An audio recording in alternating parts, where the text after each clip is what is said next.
আসসালামু আলাইকুম বন্ধুরা, আজকে আমি একটি অন্যরকম ভিডিও দেখাচ্ছি। দেখতে পাচ্ছেন একটি ট্রলিতে কিছু সার রাখা হচ্ছে। এটা আসলে মূলত কি?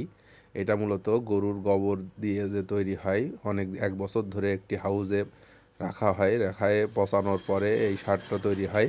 তারপরে এটা ট্রলিতে করে দেখেন, এটা আধুনিক যে প্রযুক্তি এখন বাংলাদেশি তৈরি একটি ট্রলি। পুরাতন জিনিসপত্র দিয়ে ট্রলি তৈরি করা হয়।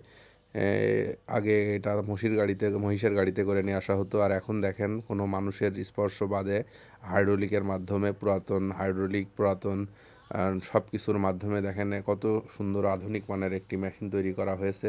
কত সুন্দরভাবে জমিতে সারগুলা দিয়ে দেওয়া হচ্ছে। এটা বিভিন্ন জায়গায় গাদ দেওয়া হচ্ছে, তারপরে এটা লেবার দিয়ে আস্তে আস্তে সমস্ত জায়গায় ছিটানো হবে। পেঁয়াজের জন্য আসলে গোবরের সারটা মাস্ট দিতেই হয়। তো আসলে আধুনিকতার ছোঁয়া লেগে গেছে কৃষকদের জীবনে। তো আরও আধুনিক বা কৃষি সম্বন্ধে জানতে অবশ্যই আমার চ্যানেলটির সঙ্গে থাকবেন। চ্যানেলটি ফলো এবং সাবস্ক্রাইব করে দিবেন এবং আমাকে একটু ভালোবাসা দেবেন, যাতে নতুন নতুন ভিডিও আমি আপনাদের সামনে তুলে ধরতে পারি। ধন্যবাদ সবাইকে। সবাই ভালো থাকবেন। আসসালামু আলাইকুম।